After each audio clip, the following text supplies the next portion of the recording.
자궁에 뭐 혹이, 내막에 이렇게 종양 같은 게 있어서 재봤더니 25cm가 넘더라. 병원에 갔더니, 어, 호르몬 치료를 하는데 효과가 없어서 고민하다가 옆집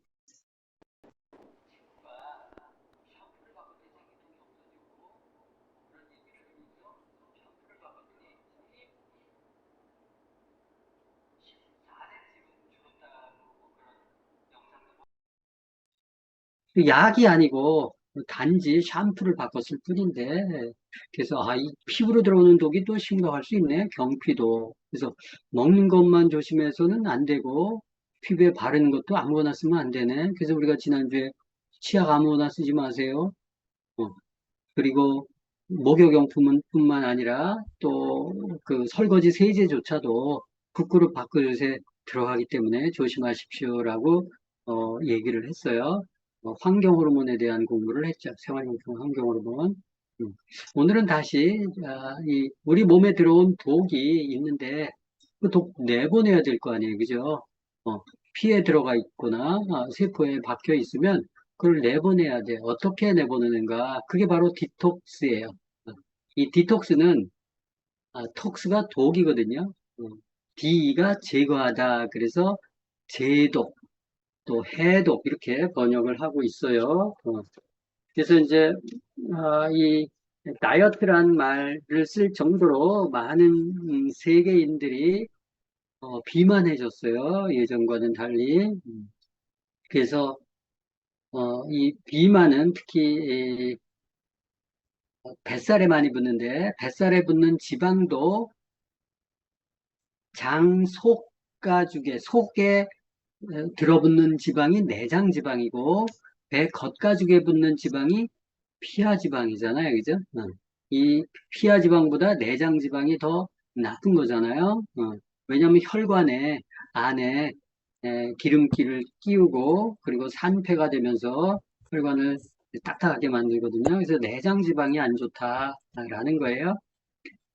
근데 이 지방을 먹어서 지방이 되는 게 아니고 탄수화물 먹어서 지방이 되는 경우들이 많잖아요. 술 먹어서 지방간 생긴다고 많이 생각하는데, 여자분들이 뭐 지방간 많은데 술 마셔서 지방간 생기나요? 물론 술도 마시지.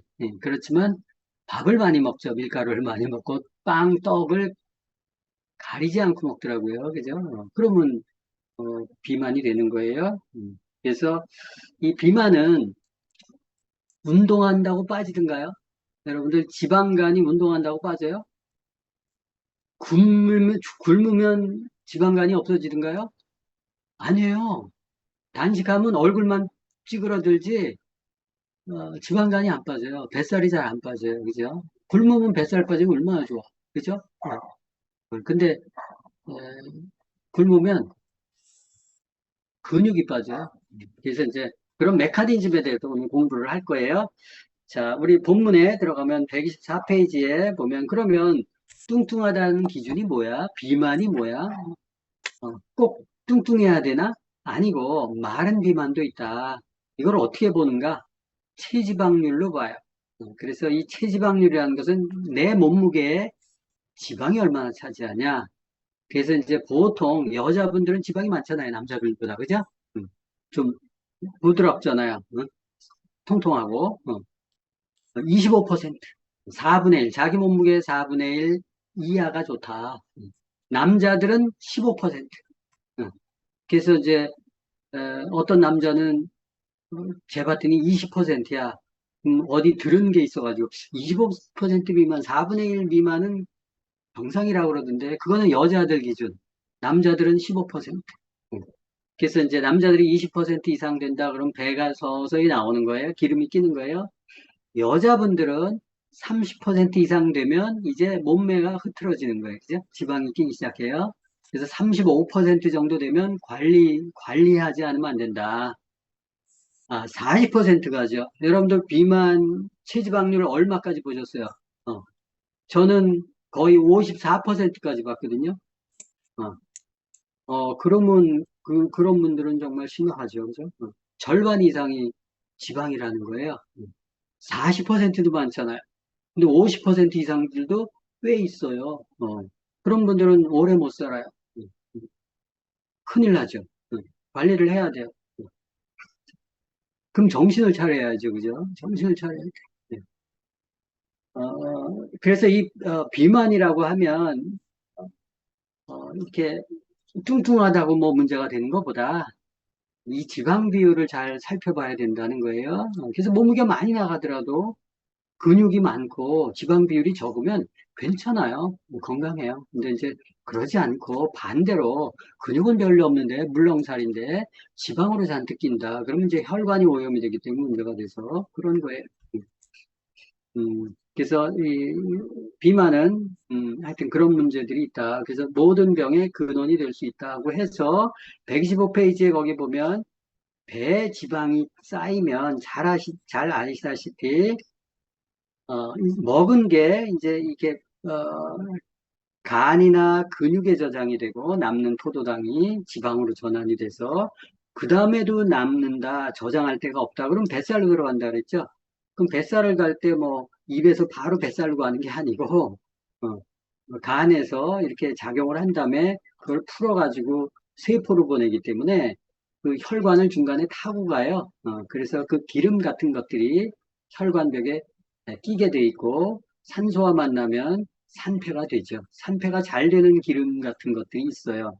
그런 것들이 이제 뱃살에 끼면 내장 지방이 되기 때문에 그런 과정에서 몸에 이제 그런 혈액에 있는 지방 같은 것들이 이제 돌아다녀요. 끼어서. 그래서 간으로 가면 지방간이 되는 거예요. 지방간이 되면 해독이 잘 안 되죠. 해독이 잘 안 되면 간염에 걸려요. 걸리면 이게 잘, 아, 간세포에서 그 해독을 잘 해야 되는데 해독을 못 해요. 해독을 못하면 염증이 이렇게 생기면서 바이러스나 간염을 유발하는 대부분 바이러스죠. 그 다음에 어떤 특정 세균 같은 것들이 세포를 해치죠. 그럼 그거를 잡아먹는 과정에서 이제 딱딱해지는 경우가 생겨요. 그걸 간경화라고 하죠. 그럼 간암으로 가는 거예요. 그래서 지방간, 간염, 간경화, 간암. 이게 코스예요. 근데 이거 잘못 선택하면 그냥 한 5년 주기로 가요. 5년 주기로 갑니다. 이 관리를 해야 되는데 약에 의존하면 그렇다는 거예요. 약에 의존해서 계속 그걸 수치를 관리하고 하다 보면 우리 당뇨약 꾸준히 먹으면 당뇨 합병증이 안 오는 게 아니고 고혈압약 꾸준히 먹으면 고혈압 합병증이 안 오는 게 아니고 꾸준히 먹고 다른 일 안 하기 때문에 생기는 거예요. 이것도 똑같아요. 지방간도 고치기 쉬워요. 오늘 디톡스를 잘 배우시면 지방간을 없앨 수 있습니다. 혈관, 혈관에 기름이 끼는 걸 고지혈증이라고 얘기하죠. 그러면 이렇게 산패가 돼서 혈관에 들어붙죠. 그럼 딱딱해지죠. 동맥경화가 일어나고 혈관이 딱딱해지면 혈압이 올라요. 그래서 고혈압이 생기죠. 심장에 협심증, 심근경색, 심장마비, 뇌로 가면 뇌경색, 뇌졸중. 세포에 혈액이 지방 같은 것들이 끼면 세포가 입을 안 벌려요.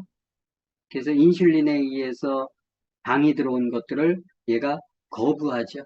왜? 세포 안에 이미 당이 있기 때문에. 그 당이 지방 형태로 들어와 있기 때문에, 먹을 게 있기 때문에 입을 안 벌려요. 어? 그래서 당뇨 있는 사람들은 인슐린 저항성 얘기하잖아요. 그게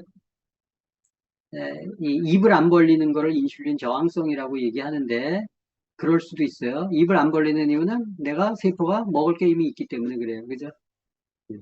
근데 이제 당뇨약을 인슐린을 고 처방하면 그게 강제로 입을 열어서 세포 안에 집어넣죠. 그럼 당은 떨어지는데 세포는 병들죠. 어. 이제 이런 메커니즘이 당뇨약의 한계예요. 이제 그런 부분들이 여기 있는데 그러면 이 비만이 어떻게 혈관이 경화되고 심혈관 질환을 유발하는지 영상 하나 보여드리도록 하겠습니다. 네, 영상 하나 보겠습니다.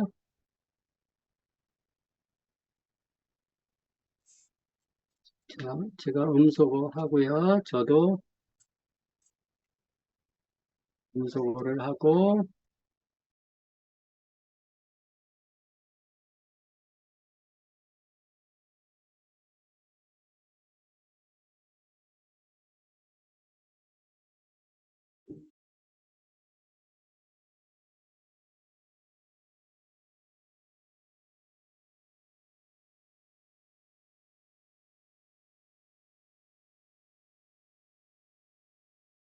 증후군이라고 말하는 이 학설은 현대인들이 가지고 있는 성인병의 실체를 밝혀냈다. 수많은 성인병의 실체가 모두 하나라는 것을 밝혀낸 신드롬 X. 특히 혈관 질환을 일으키는 여러 위험 인자 중 가장 대표적인 것은 바로 복부 비만. 만병의 근원이 복부 비만인 것이다.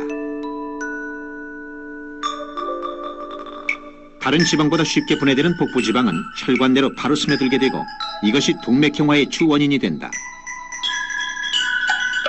또 췌장에선 고혈압과 당뇨를 일으키는 주범이 되며 간으로 들어가선 지방간을 일으키게 된다. 각종 성인병이 바로 이 복부 지방에서 시작되는 것이다.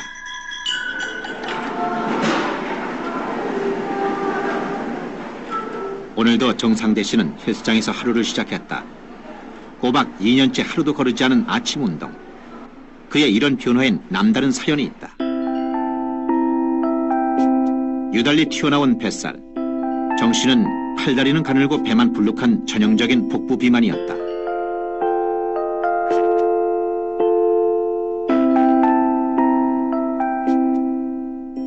그 대사증후군 환자를 우리가 쭉 분석을 해봤더니 한 60에서 한 70%에서 복부 비만을 갖고 있는 것이 나왔습니다. 그래서 역시 이런 복부 비만이 근원이 돼서 지금 얘기했었던 당뇨, 고혈압, 비만, 그다음에 동맥경화증 이런 것들이 생기지 않는가 봅니다. 오랜 세월 콜레스테롤이 혈관에 쌓이면 죽종이라는 또 다른 막이 혈관 안에 생기게 된다. 혈관의 3분의 2를 차지할 만큼 커져버린 죽종은 혈액의 흐름을 방해하는 가장 큰 원인이다. 조직을 짜다 보면은요. 마치 식어버린 육류의 지방질처럼 하얗게 굳어있는 물질. 이것이 바로 과도한 영양으로 혈관 안에 쌓여있던 콜레스테롤이다. 성분이 가득 들어있는 것이 보이겠습니다. 하지만 이건 역시 이렇게 될 때까지 전조 증상은 별다르게 나타나지 않는다.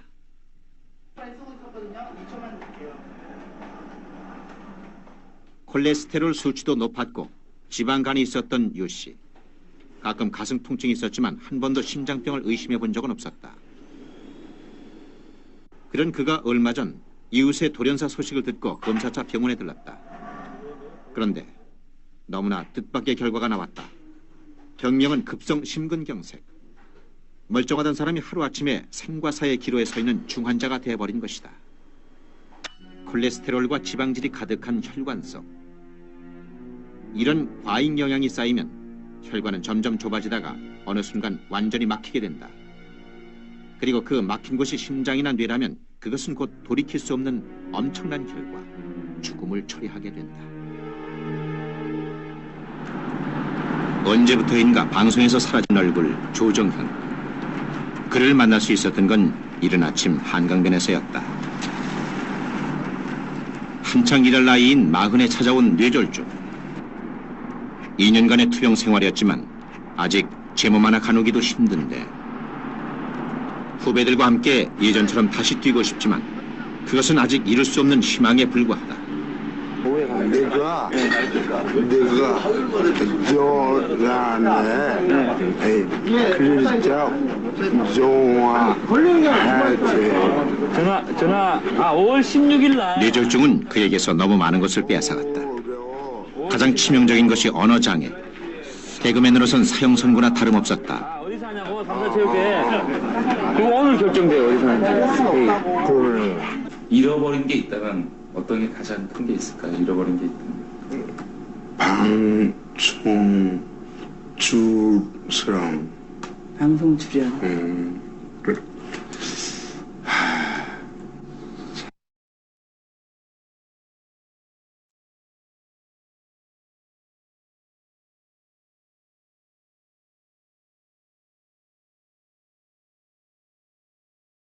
네, 영상 좀 잘 보셨죠? 그 비만인 상태에서 아까 운동하는 걸 보셨을 거예요, 그죠? 중년 남자분. 근데 배는 계속 나와 있잖아요. 운동만 한다고 되는 거는 아닌 거 여러분들 아시죠? 우리가 비만이 보통은 많이 먹어서 그래? 운동 안 해서 그래? 그래서 소식하고 운동 열심히 하잖아요. 근데 그게 잘 안 빠지더라고요. 그죠? 그래서 오늘 어떻게 하면 잘 빠지는지에 대해서 공부를 할 거예요. 그렇게 해서 빠지는 게 아니다라는 거예요. 음, 그렇게 간단하면, 비만이 간단하면, 왜 비만 인구들이 그렇게 많겠어요? 그리고 맨 마지막에 보면, 코미디언 한동안, 그죠? 있었던 분인데, 이렇게, 뇌졸중으로, 저렇게 반신불수가 돼가지고, 이 저 사람이 운동을 하던 사람이었거든요. 보니까, 그, 조기, 축구 형태로 계속 운동했던 분인데, 이제 저렇게 된 거예요. 그래서, 저런 심혈관 질환, 또 심뇌혈관 질환, 이런 부분들은 혈액이 탁하고 혈관이 막혀서 그런데, 어, 비만 관리를 해야 된다는 거예요. 그래서 여러분들이 체지방, 가장 간단한 것은 체지방 관리를 해야 돼요. 체중 관리보다 더 중요한 게 체지방 관리. 아까 얘기했죠. 남자들은 15%, 여자들은 25%, 조금 양보하면 30% 미만 여자분들은, 남자분들은 20%를 넘으면 위험하다 이렇게 생각하시고 관리를 하셔야 되는 거예요. 근데 이제 그게 단지 먹는 것만 또 운동하는 것만 봐서는 안 된다. 그래서 비만이 되는 원인이 뭘까? 127페이지에 보면 일반적으로 알고 있는 비만 원인은 잘 알잖아요. 많이 먹어서 그래. 근데 뭘 많이 먹어요? 탄수화물. 탄수화물을 많이 먹으면 양질의 단백질이나 지방 같은 것들, 비타민, 미네랄 골고루 먹으면 괜찮은데 상대적으로 그렇게 찌진 않는데 탄수화물 중심으로 많이 먹으면 그렇게 된다. 두 번째는 스트레스 때문에 그렇다. 그래서 사람들이 스트레스를 받으면 뭘 먹잖아요. 이 스트레스를 받으면은 본능적으로 좀 불편하고 기분이 나쁘다 그래요. 아무래도 그렇죠.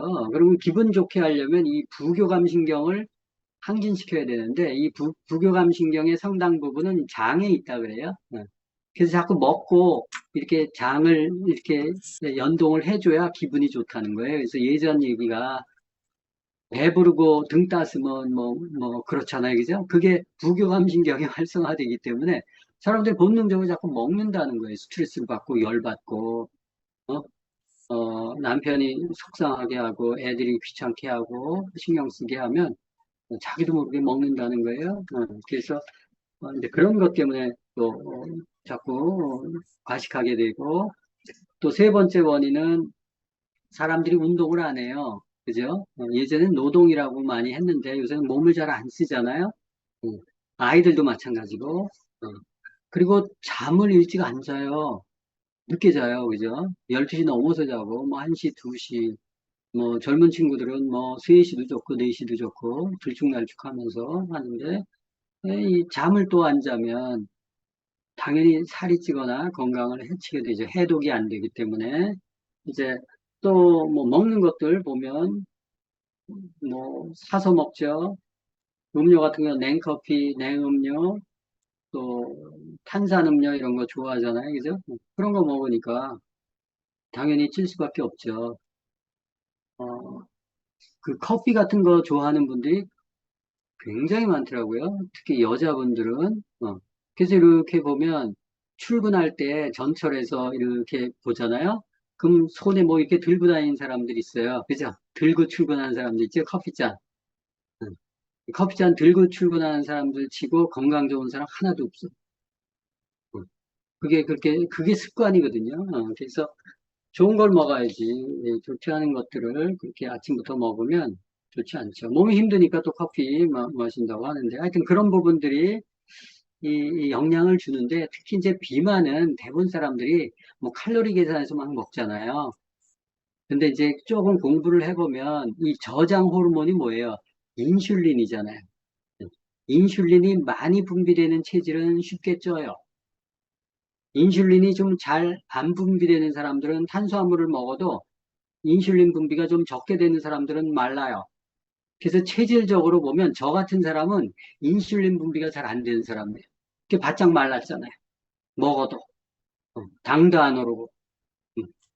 근데 조금만 먹어도 이렇게 오르는 사람이 있어요. 살 잘 찌는 사람. 이 인슐린이 잘 나오는 체질이에요. 그런 사람들은 정말 조심해야 되거든요. 그래서 이 호르몬 관리를 잘 해야 되는데, 이 달달한 탄수화물, 또 탄산음료, 이렇게 이제 그런 것들 중심으로 먹으면 인슐린이 훅 나와요. 그래서 중간에 이렇게 커피 한 잔이 아무것도 아닌 것 같아도 커피에 설탕을 안 넣어도 당이 있는 거 아시죠? 그 콩이라니까? 커피 콩? 그 다 탄수화물이라니까요. 그래서 공복에 조금 이렇게 배고파서 간이나 근육에 저장된 지방을 분해해서 혈당을 올리려고 하면 커피가 들어와. 뭐 하면 뭐가 들어와. 그러면 분해를 못해요. 분해를 못하면 계속 안 빠지는 거죠. 이제 그런 것들이 비만의 원인일 수 있다. 근데 좀 더 구체적으로 보자. 130페이지에 보면 뭐 비만 그러면 아버지 엄마가 뚱뚱하면 나도 뚱뚱하고 확률상 그럴 가능성이 크기는 하죠. 그죠? 식습관이 어떻게 돼요? 유전이 되잖아요. 부모가 고기 좋아하고 튀김 좋아하고 아이스크림 좋아하고 그러면 애들은 그거 먹고 자라잖아요. 그죠? 그럼 그 입맛으로 자라는 거예요. 그래서 유전이 된다는 게 다른 게 아니고 식습관이 유전이 되는 거예요. 그 식습관 관점에서 좀 더 보면 일단 많이 하시는 게 탄수화물을 많이 먹으면 그래요. 그죠? 과식, 폭식, 야식 이런 것들 특히 패스트푸드 이런 것들 먹으면 이 패스트푸드 같은 경우는 비타민이나 미네랄이 있어요? 없어요? 대부분 없죠. 그 패스트푸드는 빨리 먹어야 되는 거예요. 그래서 빨리 기분이 좋아져야 돼. 그래서 달콤하고 약간 맛도 있고 뭐 그런 게 가미가 되고 하니까 그런 단짠 맛에 이렇게 홀랑홀랑 먹어버리죠. 그죠? 영양가는 없는데 이게 당이 높아지고 그러면 인슐린이 과다 분비되고 그러면 간이나 근육이나 뱃살에 저장이 되고 이런 악순환이 되죠. 특히 우리나라는 쌀이 주식이죠. 라면, 빵, 과자, 초콜릿 이런 것들. 그 밀가루 음식 안 좋은데 밀가루에 가열한 게 안 좋고 고온으로 그리고 기름을 튀는 게 안 좋아요. 그럼 튀김, 빵, 소보로 이런 거 있잖아요. 그죠? 맛 보면 기가 막히잖아요. 응? 응. 그런 것들이 정말 안 좋은 음식이죠. 라면 이런 것들, 빵, 초콜릿, 과자 이런 거 다 튀기죠. 그런 얘기들이 거기 좀 있어요. 그럼 어떻게 해야 돼? 탄수화물을 좀 줄이고요. 대신 단백질이나 지방 비율을 좀 높여라 그래요. 그래서 이거를 그 컨디션을 중요하게 생각하는 게 이제 그 프로 운동 선수들이잖아요. 그 사람들 식단 관리하는 그 코치들은 그 비율을 탄수화물 우리 식단 어느 정도 돼요? 우리나라의 식단 대부분 한식 같은 경우 한 80%가 탄수화물이죠. 일반적으로 먹을 때 밥하고 김치하고 뭐 이렇게 먹으면 다 탄수화물이잖아요. 80%.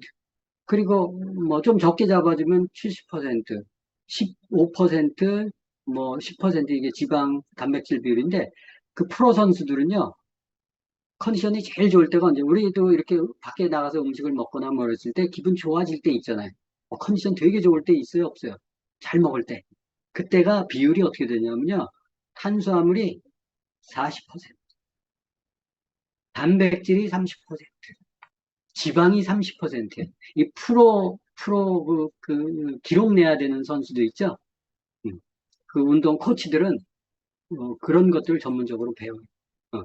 그래서 40, 30, 30 정도를 여러분들 기억에 두시고 어디서 음식을 먹는다 그러면 접시 같은 거 앞에 놓고 이렇게 조금 생각하면서 탄수화물, 단백질, 지방 생각하면서 이렇게 좀 드시면 똑같은 100을 먹더라도 그런 비율로 먹으면 살이 그렇게 안 쪄요. 이제 탄수화물 중심으로 먹기 때문에 그런 거니까 그런 것들을 좀 체크해 보시면 좋겠고 그리고 이제 단백질이나 아까 얘기했지만 탄수화물 중심으로 먹어서 살이 찌거든요. 당도 높아지고 근데 단백질이나 지방은 당이 서서히 높아지는 거 아시죠?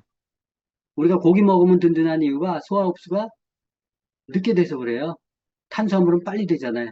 응? 응. 그래서 단백질과 지방이 부족해도 이 그 살이 쪄요.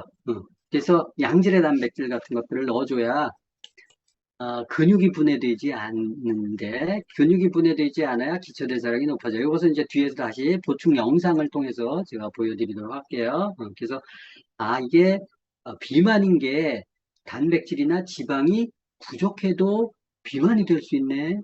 특히 단백질은 동물성 단백질은 혈관을 끈끈하게 하고, 콜레스테롤을 좀 높이게 하면서 문제가 될 수 있어요. 그래서 식물성 단백질을 좀 섭취하는 게 좋고, 그 다음에 지방도, 우리가 불포화지방, 또 트랜스지방 이렇게 있잖아요. 포화지방은 상온에서 굳는 것, 불포화지방은 안 굳는 것, 트랜스지방은 변형된 지방.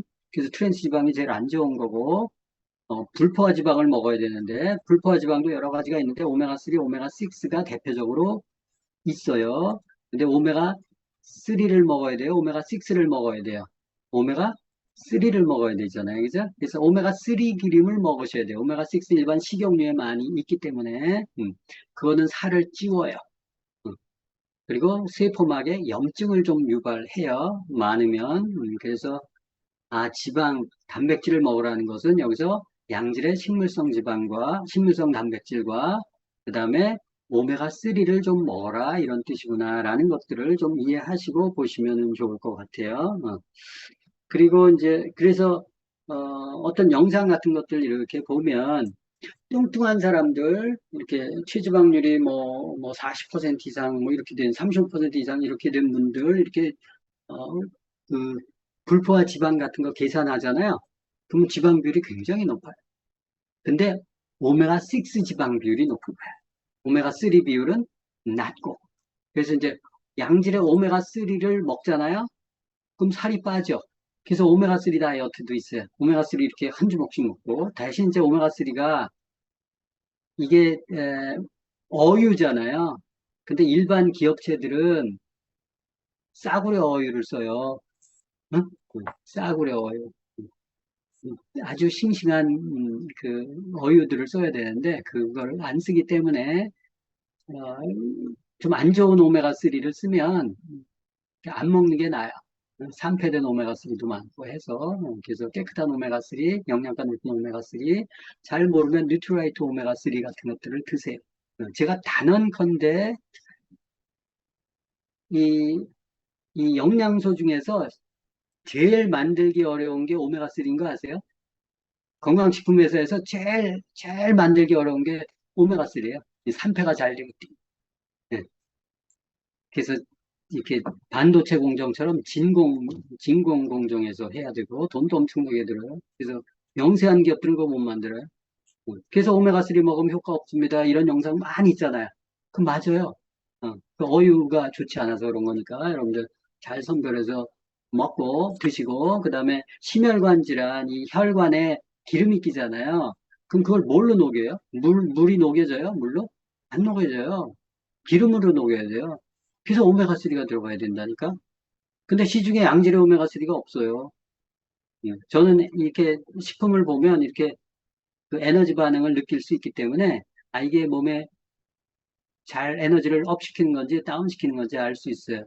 시중에 오메가3 제가 전 세계 오메가3 한 30여 종 다 이렇게 봤는데 에너지를 높이는 오메가3 거의 없어요. 네? 네. 그러니까 오메가3 먹고 효과 봤다, 일반 오메가3 먹고 거의 없다라는 것을 여러분들 아시고 오메가3 잘 쓰시면 저렇게 뇌졸중이 오거나 심혈관 질환이 오거나 이런 부분들 저렇게 쇼크 오지 않아요. 양질의 오메가3를 먹으면. 자, 그 다음에 유산균과 식이섬유가 부족할 때도 비만이 생길 수 있어요. 제가 지금 얘기하는 것은, 비만의 원인이 다양한데 음식의 영양소에 따라서 다르구나라는 걸 지금 설명을 드리는 거예요. 유산균이 부족하면 비만이 된다라는 걸 얼핏 알고 있지만 또 처음 보시는 분들이 있기 때문에 제가 영상으로 이 쥐실험한 영상을 보여드리도록 할게요. 일단은 제가 음소거를 하겠습니다.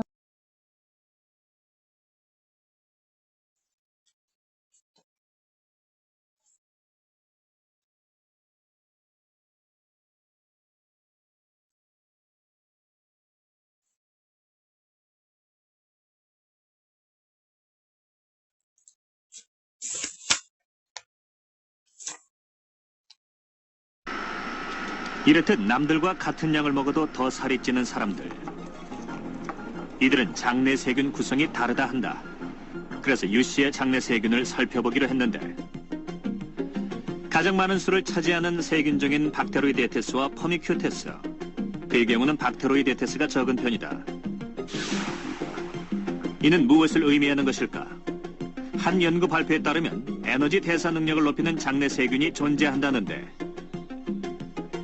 마른 체형일수록 박테로이데테스균의 비율이 크다는 것이다. 유민상 씨는 다른 사람에 비해 대사 능력이 높은 균이 적은 것이다. 그렇다면 박테로이데테스균을 늘릴 수 있는 방법은 없을까? 그 답을 얻기 위해 미국의 워싱턴 의과대학에선 임상 실험이 시도됐다. 12명의 비만 환자에게 1년 동안 저지방, 저탄수화물 식이요법을 시도한 후 박테로이데테스의 변화를 살펴본 것이다. 마침내 1년 후 결과가 나왔다. 흥미롭게도 식단을 바꾸었더니 박테로이데테스균의 비율이 점차 늘어났다. 사람들은 각각 다른 장내 세균을 가지고 있습니다. 동일한 식사를 할 경우에도 다른 에너지 대사 능력을 가지는데 두 사람이 같은 빵을 먹어도 한 사람은 90칼로리를 얻고 다른 사람은 100칼로리를 얻을 수 있습니다. 그 이유는 단지 장내 세균이 다르기 때문이죠. 장내 세균과 비만과의 관계를 좀 더 자세히 보기 위해서 쥐실험을 시도했다. 정상 체중인 것과 비만쥐를 선별한 후 각각의 장 속에서 장내 세균을 추출했다. 그리고 추출한 장내 세균을 무균쥐에게 주입한 것이다.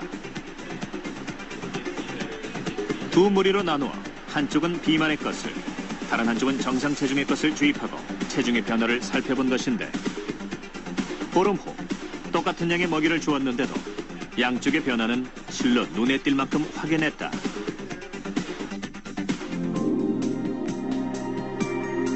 비만쥐의 장내 세균을 주입한 쥐는 2배 이상 몸이 불어난 것이다. 이는 장내 세균에 따라 에너지를 대사하는 능력이 다르다는 뜻.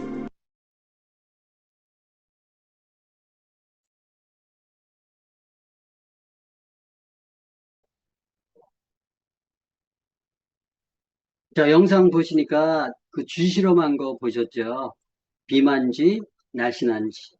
그래서 장내 세균을 채취해서 똑같은 그 실험 대상 쥐에 체형이 똑같은 실험 대상 쥐에다가 비만쥐 거, 날씬한쥐 거를 장내 세균을 넣었더니 뚱뚱해지고 하나는 날씬해지고 그죠? 그래서 장내 세균에 따라서 뚱뚱해지기도 하고 날씬해지기도 한다. 이 영상을 통해서 어떻게 알 수 있어요? 아, 뚱뚱한 것은 내 잘못이 아니네. 내 장 안에 있는 균의 상태가 비율이 달라졌기 때문에 그렇구나. 그러면 음식만 제한해서 돼요, 안 돼요? 안 되는 거예요. 유산균을 바꿔줘야지. 장내 미생물을 바꿔줘야지. 그죠? 근데 이제 하나 문제는 그러면 무조건 유산균을 먹으면 저렇게 날씬해져? 아니에요. 사람마다 장 상태가 다 틀려. 장내 미생물이 2천여 종이 있다고 하는데 그 중에 유산균 몇 종만 지금 본 거예요. 2,000종 중에 한두 종 정도만 본 거라고. 그 안에 또 여러 가지 다양한 것들이 있는데 지금 기술 수준으로 이렇게 밝혀낼 수 있는 게 별로 없고 또 밖에서 유산균으로 상품화할 수 있는 게 몇 개 없다고요. 나머지는 다 몰라 지금. 그래서 어떤 균을 장내에 집어넣느냐가 굉장히 중요한데 여러분들이 자신이 없으시면 그 유산균을 자기 체질에 맞게 골라서 쓰는 방법을 모르신다면 아는 분들은 그걸 선별해서 먹을 수 있어요. 근데 모르는 분들은 맞춤형 유산균을 쓰세요. 맞춤형 유산균 쓰면은 확실히 잡을 수 있어. 어느 정도. 그래서 유산균의 상태에 따라서 다르구나. 우리가 일반적으로 먹는 유산균 다 내 몸에 맞는 건 아니구나라는 걸 여러분들이 아셔야 돼요. 아주 잘 만든 게 8, 90%가 맞아. 나머지는 안 맞아요. 이제 그런 것들을 감안하셔서 여러분들이 유산균을 먹는데 내가 효과가 없는 것 같아요. 그럼 내 몸에 안 맞는 거예요. 예? 이제 그런 부분들, 그걸 잘 모르겠다 그러면 맞춤형 유산균이 있잖아요. 이제 그런 부분들을 좀 도움받으시면 좋죠. 그래서, 유산균이 이 균형 상태가 안 좋아도 비만해지네. 그리고 이제 네 번째는 비타민과 미네랄 부족이에요. 이것은 우리가 음식에서 배웠죠. 음식 안에는 영양소들이 들어가 있는데 열을 내는 장작과 같은 열량소가 있고 그리고 불쏘시에 같이 불을 태워주는 조절소가 있다고 얘기했어요. 근데 비타민과 미네랄은 열량소라 그랬어요. 조절소라 그랬어요. 조절소예요. 근데 탄수화물, 단백질, 지방, 탄수화물 중심으로 먹어버리면 이 불쏘시개 조절소가 없기 때문에 타다가 말아요.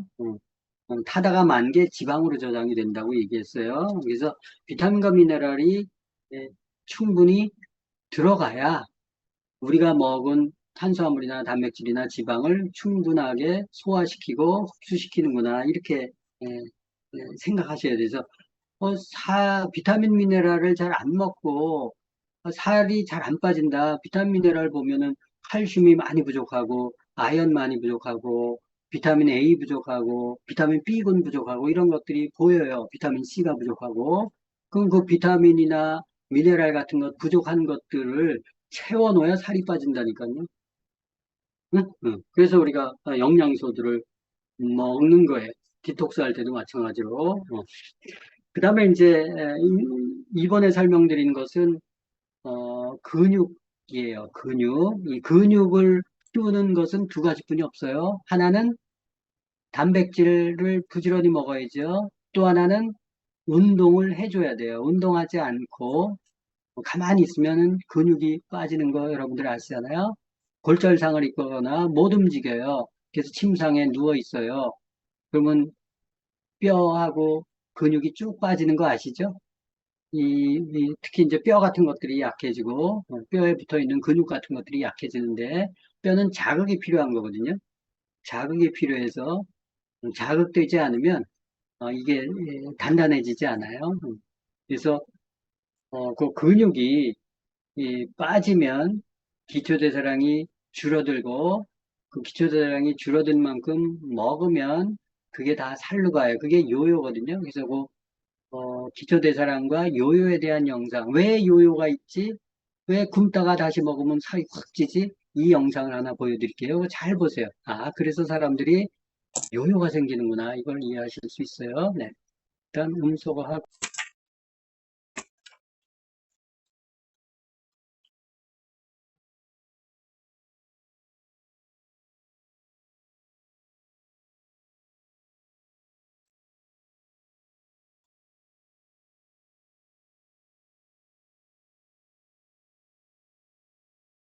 우리 몸은 기본적인 생명 활동을 하기 위해 최소한의 에너지가 필요한데 이것이 기초대사량이다. 기초대사량은 신체 에너지의 60에서 75%가 사용되는데 무리하게 식사량을 줄이면 에너지 대사에 필요한 영양분이 충분히 공급되지 않아 근육에서 단백질을 뽑아 에너지원으로 사용하게 되고 근육은 줄어든다. 기초대사량은 근육의 양에 비례하기 때문에 근육이 줄어든 만큼 에너지 소비도 감소한다. 이런 몸의 변화로 결국 쉽게 살이 찌는 체질로 변해 요요 현상이 일어나는 것이다. 여성분들 식사량을 줄여서 다이어트 많이들 하시죠? 현재 이 여성의 체중은 80kg입니다. 지금부터 운동을 하지 않고 식사 조절만을 통해 20kg 감량에 성공했다고 가정해 보겠습니다. 이때 빠진 20kg에는 지방만 있는 것이 아니라 근육도 포함되어 있습니다. 즉 지방만이 아니라 근육도 함께 빠진 것이죠. 그런데 만일 다시 다이어트에 실패해서 요요 현상이 찾아오면 이번에는 줄어든 근육은 늘어나지 않고 지방만 늘어나게 됩니다. 즉 몸의 체성분이 바뀌면서 근육과 지방의 균형이 깨지게 되는 거죠. 이 상태에서 또 운동을 하지 않고 식사 조절을 통해 몸무게를 줄이면 역시 근육과 지방이 함께 빠지게 됩니다. 그리고 만일 또 다이어트에 실패해서 살이 찌면 지방의 비율만 급격히 늘어나게 됩니다. 결국 무리한 식사 조절로 다이어트의 실패를 거듭하게 되면 체중도 정상이고 겉보기에도 멀쩡하지만 근육은 거의 없고 지방의 비율이 지나치게 높은 이른바 마른 비만이 됩니다. 일단 마른 비만이 되면 기초대사량이 급격히 떨어져 점점 더 살이 찌기 쉬운 체질로 바뀌는 것은 물론 고혈압과 당뇨, 심장병과 뇌졸중 등 심각한 합병증에 잘 걸리게 됩니다. 2000년 한 조사에 따르면 우리나라 성인의 경우 남자는 근육량이 체중의 약 38%, 여자는 약 31% 정도가 평균이라고 하는데요. 전문가들은 적정한 기초대사량 유지를 위해서 약 40% 정도의 근육량을 권고하고 있습니다. 이것이 바로 다이어트를 할 때 체중뿐 아니라 근육량에도 신경을 써야 하는 이유입니다.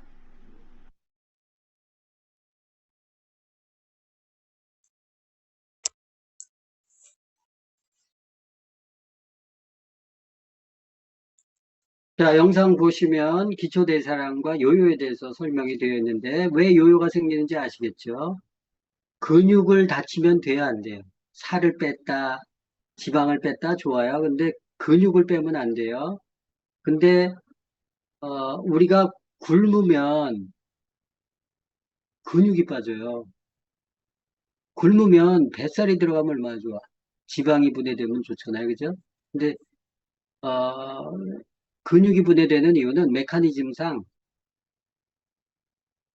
이 지방을 분해하려면 여러 가지 비타민, 미네랄이 복합적으로 들어가야 지방을 분해했었어요. 메커니즘이 복잡해. 네. 근데 생존에 걸린 문제이기 때문에 못 먹게 됐다. 그러면 근육을 그냥 당장 분해해서 쓰거든요. 그래서 근육이 빠지는 거. 그래서 소식하고 뭐 단식하고 금식하고 그러면 이렇게 홀쭉해지고 이 얼굴살 빠진다 해서 뱃살은 안 들어가고 얼굴살이 그러니까 나이 드신 분들이 아이 나 굶지 못해 뭐 그러면서 자꾸 그렇게 하는 이유가 잘못 빼서 그런 거예요. 단백질을 먹어주면서 근육을 유지해야 돼요. 근데 단백질을 유청 단백질 같은 거 먹으면 안 돼요. 혈관에 문제가 생기고 그 유당불내증 같은 경우도 있고 또 유청에 고지혈증을 유발할 수도 있고 그렇다면 아주 고급 유청 단백질을 먹어야 되는데 그 가격이 엄청나게 비싸요. 그리고 이 아미노산 스코어 같은 경우도 이 불포화 아미노산 불필수 아미노산 또 필수 아미노산 이게 다 같이 들어가 있어야 되는데 일반 아미노산 스코어 체크하는 것은 필수 아미노산만 체크하거든요. 그래서 그 아미노산 스코어가 85 이상이 돼야 건강식품으로 인증을 받아요. 단백질이. 예. 그래서 시중에 있는 단백질 대부분 건강기능식품으로 분류 못 받는 것들이 많아요. 아미노산 스코어가 낮기 때문에. 예. 근데 이 파이토프로틴은 필수뿐만이 아니라 불필수까지 다 포함해서도 스코어를 그렇게 받을 수 있어요. 불필수 안에서 만들어진다 그랬죠? 근데 나이가 들면 잘 못 만들어요. 20여 가지 아미노산이 있는데 반은 필수고 반은 불필수잖아요. 근데 그것들을 다 조합해서 맞추는 거기 때문에 그 단백질을 잘 먹으면 근육을 분해하지 않고 또 이게 칼로리는 적기 때문에 이게 다이어트 할 때 굉장히 좋아요.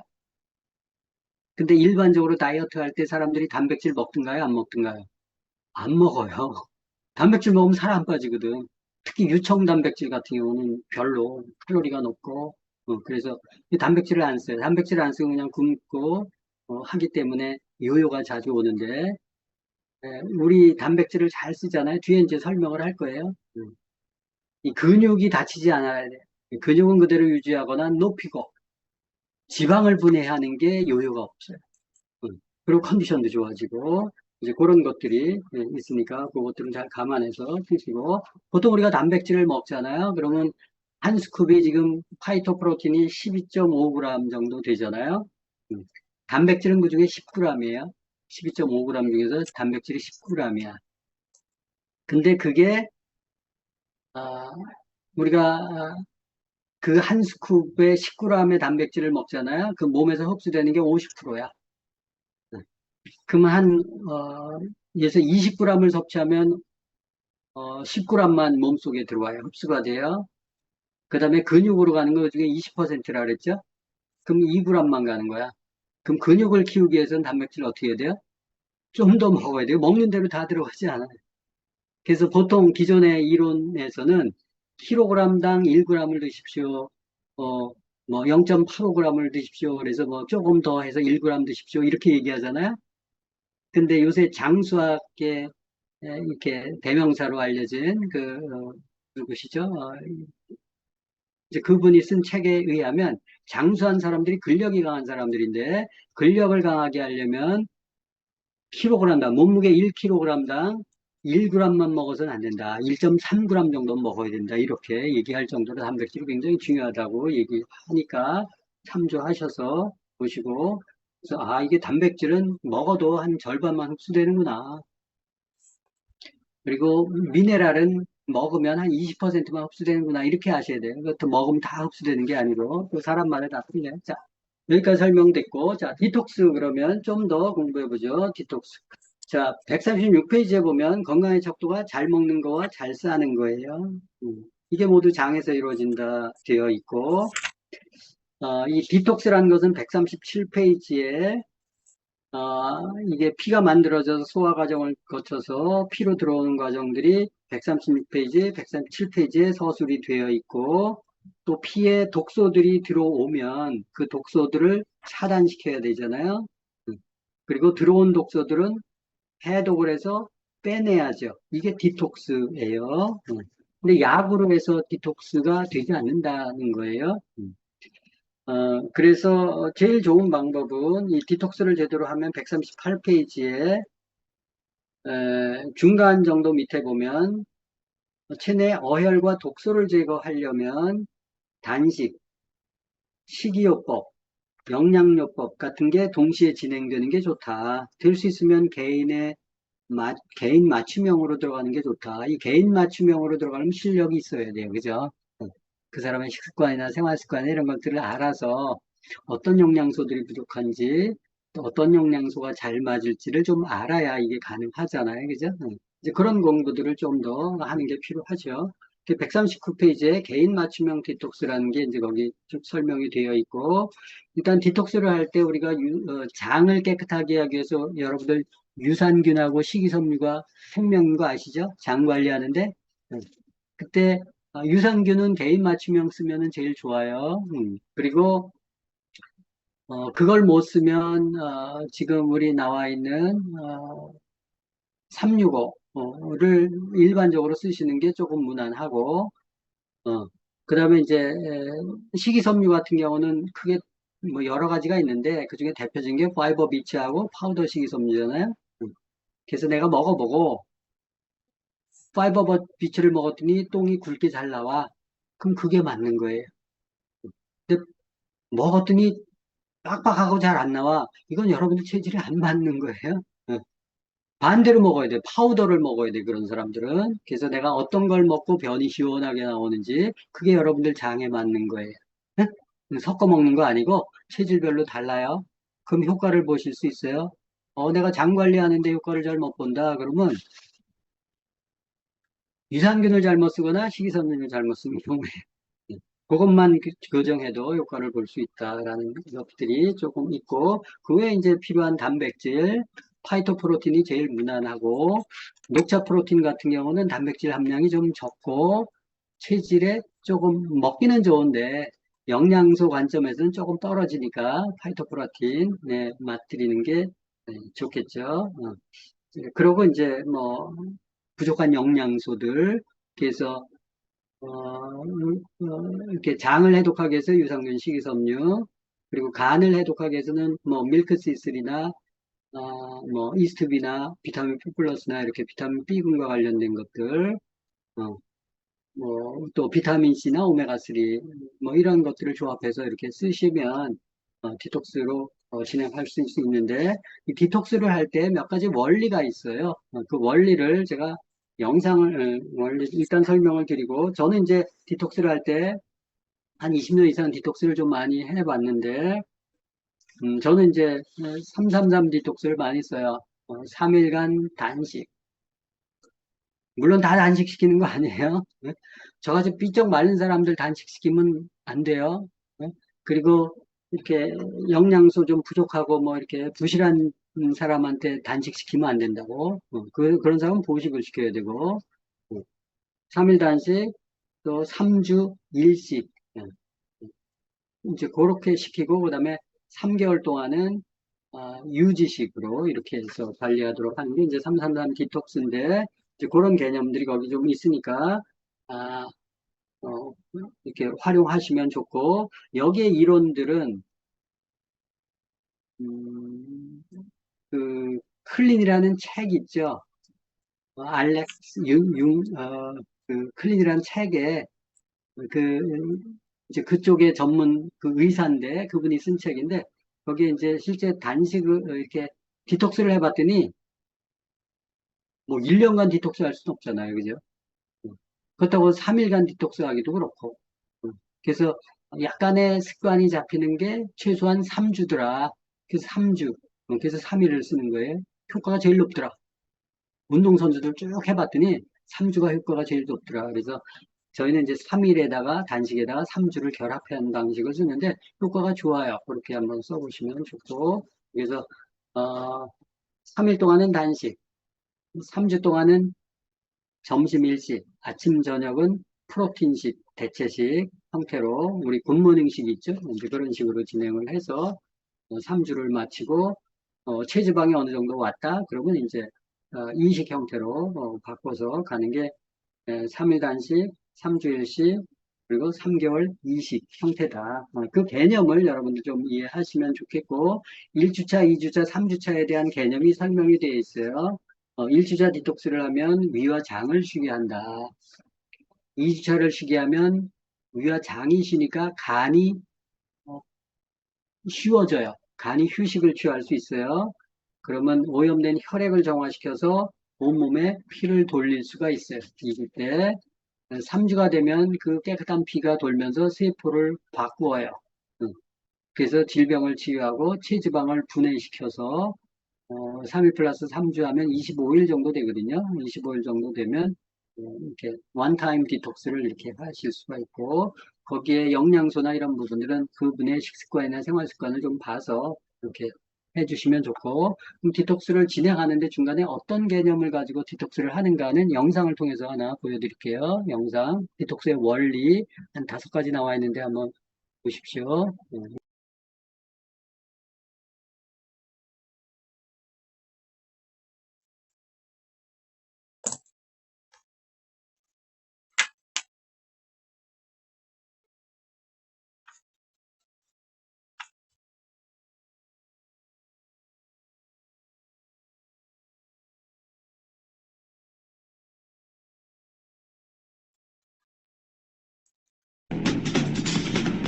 식탁위를 점령한 위험한 음식들, 우리 몸에 독이 쌓이고 있습니다. 해독 프로그램에선 식사를 할 때 지켜야 할 몇 가지 규칙이 있습니다. 소화를 하는데도 에너지를 많이 쓰게 되면은 이제 해독을 하는데 집중되기가 조금 어렵기 때문에 소화에 쓰는 에너지를 줄여주고 또 이미 이제 갈아서 또는 이제 약간 열을 가해서 유동식으로 만들어주게 되면 흡수하는데 훨씬 유리하게 되죠. 두 번째, 양파, 브로콜리, 양배추 등 간의 해독 능력을 증가시키는 데 효과적인 해독식품을 섭취할 것.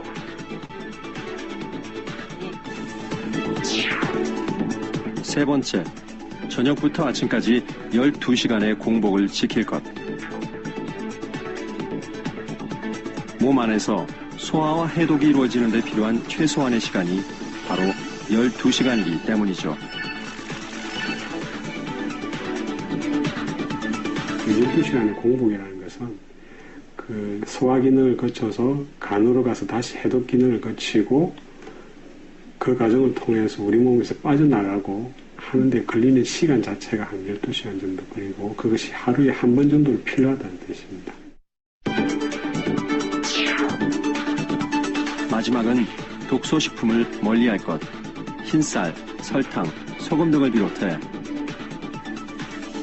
밀가루 식품, 가공식품, 육류의 섭취는 피합니다. 만약에 해독을 하면서도 해독하는 물질을 계속 먹어준다면 그거 해독하기도 바쁘거든요. 그래서 그런 쪽의 어떤 육류라든가 인스턴트식품 같은 거는 철저하게 우리가 삼가줘야 되고요. 또 밀가루 같은 거는 물론 내 몸의 에너지원이 되긴 하지만 이 밀가루나 단당류 이렇게 흡수가 잘 되는 물질은 우리 몸에 인슐린을 높게 만듭니다. 인슐린 분비를 과잉하게 만들죠. 근데 인슐린 분비가 과잉이 되면 지방 분해는 일어나지 않습니다. 그래서 항상 인슐린이 낮아야 상태가 돼야지만 지방 분해 효소가 활성화가 되거든요. 외부에서 먹는 거를 가능하면 줄여주는 게 1단계고 호르몬 자체가 지방 분해가 될 수 있도록 조정해주는 그 단계가 먼저 돼줘야지만 올바른 해독이 일어날 수가 있다고 할 수 있습니다.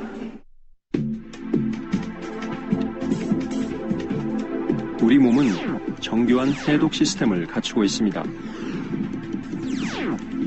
피부와 폐, 신장, 대장 등 각 장기들은 몸 안의 독소를 빼내기 위해 쉴 새 없이 움직입니다.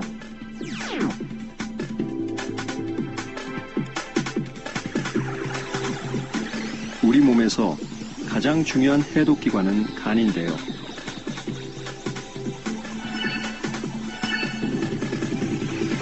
간은 2단계 해독 과정을 거쳐 지용성의 독소를 수용성으로 바꾸어 몸 밖으로 배출시킵니다.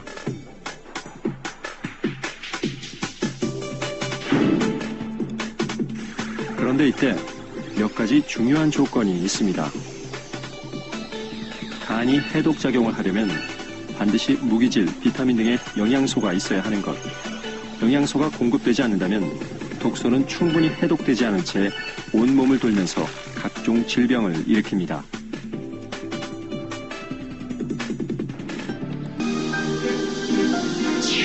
해독을 위해 비워야 할 것은 몸뿐만이 아니죠. 마음을 비우기 위한 명상의 시간도 필요합니다.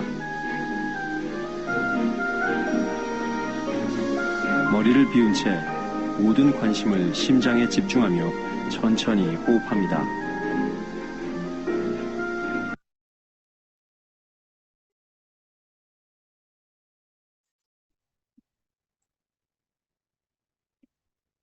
자, 해독의 원리에 대해서 기본적으로 디톡스의 원리에 대해서 설명을 드렸는데 뭐 다 뻔히 아시는 내용들이죠, 그죠? 그래서 일단 디톡스의 핵심은 우리 몸 안을 깨끗하게 하고 해독을 해야 되는 거기 때문에 당연히 해독이 잘 될 수 있는 상황을 만들어줘야 돼요. 그러기 위해서는 세포 안에 있는 것들을 다 잡아먹어야 돼요.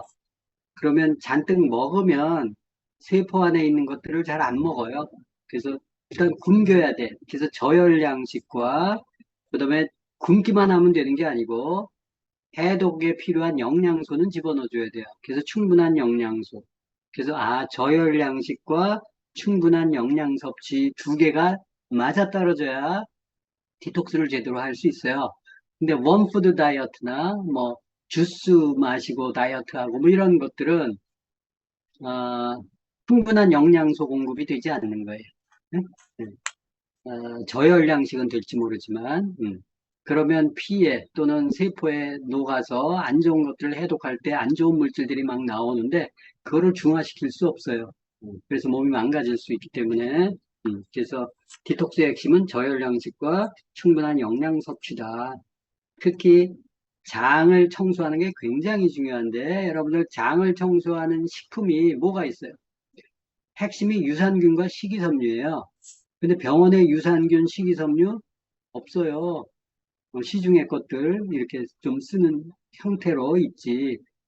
한의원에서 유산균, 식이섬유 파는 거 보셨어요? 없어요. 그래서 이 해독을 제대로 하려면 유산균과 식이섬유가 핵심이에요. 거기에 간 영양소, 해독, 간, 신장 이런 것들. 간을 해독하기 위해서 제일 중요한 영양소가 뭐예요? 비타민 B군이에요. 비타민 B군이 부족하면 지방간이 걸려요. 비타민 B군이 많이 소모되는 체질은 간이 나빠져요. 그래서 비타민 B를 먹어야 힘이 솟잖아요. 간이 나빠지면 무기력해지고 피곤이 쩔고 이런 것들이 비타민 B군 부족이에요. 밀크시슬 같은 거 집어먹을 때 좋잖아요. 이제 그런 식품들의 배합을 잘 하면 몸을 디톡스하는데 최상의 식품군을 갖고 있어요. 뉴트라이트가. 어?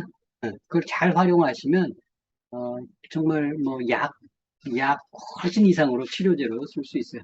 자, 그러면 조금 더 세부적으로 들어가면 일반적으로 디톡스를 한 다음에 유지할 때 일일 이식이 중요하다.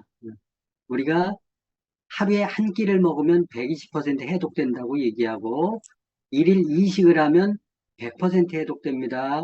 그리고 3식을 하면 7, 80%만 해독됩니다. 라고 얘기해요. 그렇다고 우리가 일식을 할 수는 없잖아요. 그래서 2식 정도가 적합하다. 왜냐면 평생 할 수 있어야 되니까. 2식이고 보통 이제 우리가 이식을 할 때는 점심과 저녁을 주로 해요. 물론 뭐 말들이 많이 있지만 근데 인체 대사 패턴을 보면 사람의 몸은 해 뜨고 해 지는 거에 따라서 달라지는 거 여러분들 아시잖아요. 여러분들 낮에 자요? 밤에 자요? 밤에 자잖아요. 그걸 존중해 주라고. 우리 눈이 낮에 밝아요? 밤에 밝아요? 낮에 밝잖아요. 밤에 밝으면 밤에 돌아다니게 만들으셨지. 그죠? 그러니까 존중해 줄 필요가 있는데 그게 해 뜨는 시간과 관계가 있다. 그래서 우리가 아침에 일어나면 싸요. 싼다고. 그래서 배설 시간이 노폐물 독소 배출 아침에 일어나면 싸고 오줌 싸고 변 싸고 또 눈곱 띄고 뭐 이런 거 하잖아요. 밤에 대사가 이루어지고 아침에 좀 일어나서 좀 활동하면 점심 무렵에 출출해져요. 그때가 이제 소화기관이 이렇게 활성화되는 시간이다. 그래서 낮에 이제 먹도록 되어 있고 그 다음에 조금 이른 저녁에 먹어서 밤에는 해독, 조혈, 복구하는 시간이에요. 그래서 이제 그런 시간을 아침에는 배설의 시간이구나. 그래서 아침에 삼겹살 구워서 먹으면 애 뚱뚱해지고 비둔해지고 이런 거 아세요? 아침에 잘 먹인다고. 잘 먹여야 뭐 영양가가 있어서 뭐 머리가 잘 돌아간다네?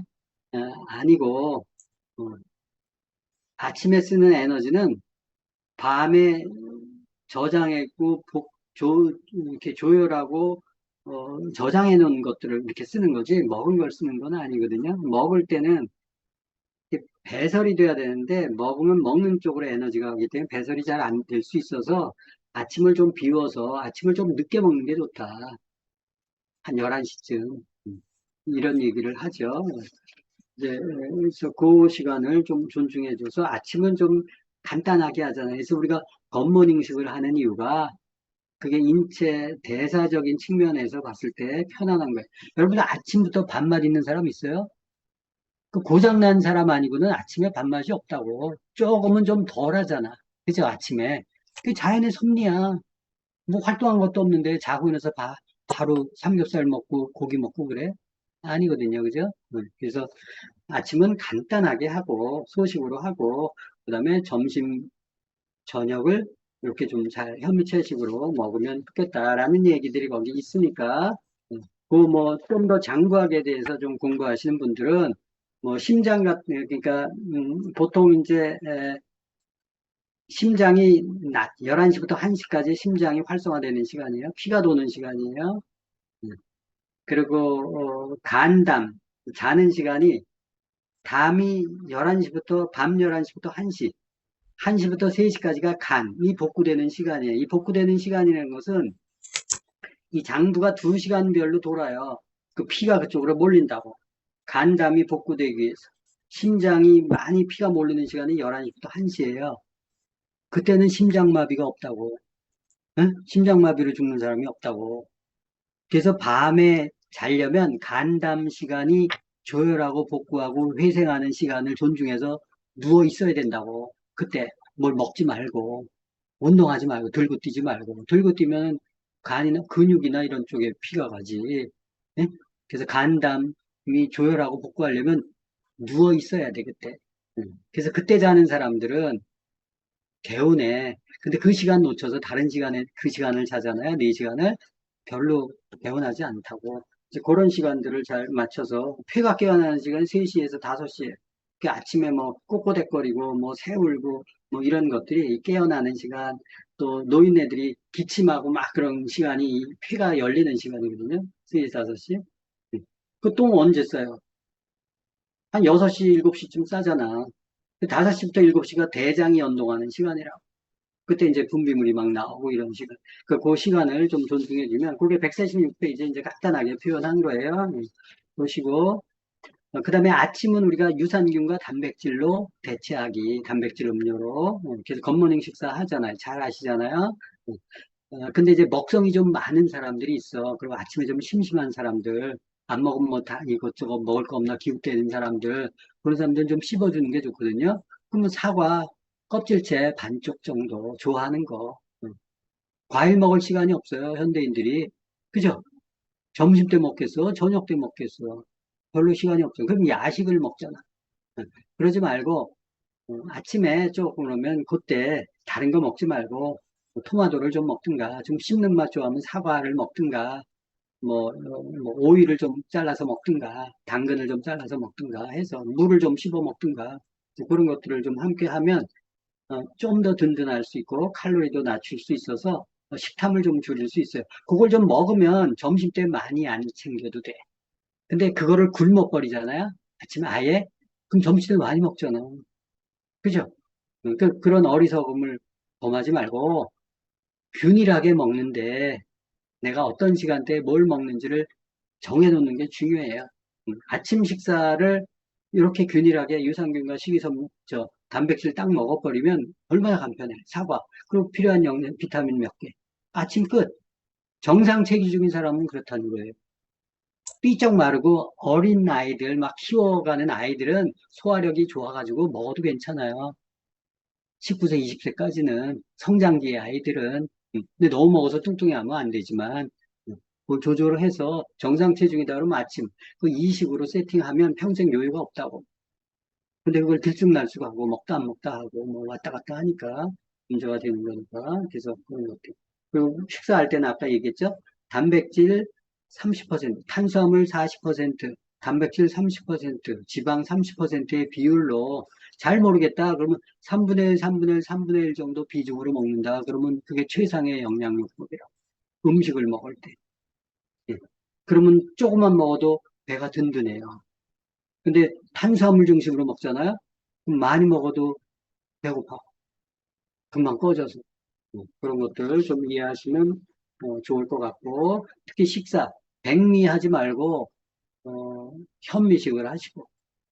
백미는 에너지를 다 떨어뜨려요. 백미를. 현미를 먹으면 에너지를 높여주고, 장의 기운이 살아요. 그래서 장이 깨끗해요. 응? 그래서 현미, 또 익숙치 않은 분들은 현미 잘 먹지 않으려고 하는데, 식이섬유 거기 많거든요. 영양소 거기 많거든요. 그래서 현미식만 조금 잘 하셔도 혈압이나 당뇨 좀 예방할 수 있어요. 그리고 부족한 영양소 보충하기 좀 있죠. 150페이지에. 그 다음에 운동으로 혈액순환 촉진하기. 그래서 피가 깨끗하고 순환이 잘 되면, 머리부터 발끝까지 순환이 잘 되면 우리 몸은 건강할 수밖에 없어요. 그리고 이제 온열요법, 몸을 따뜻하게 해주기, 피를 잘 돌기 위해서는 좀 따뜻해야 되잖아요. 근데 우리가 일하고 뭐 하다 보면 서 있고 하다 보면 발이나 다리 쪽에 피가 내려가서 이렇게 정체되어 있는 경우들이 많아요. 그래서 발이나 다리가 붓는 경우들이 있잖아요. 그런 경우들을 좀 풀어줘야죠. 풀어주려면 어떻게 해야 돼요? 따뜻하게 해줘야 돼. 따뜻하게 해줘야 올라가거든요.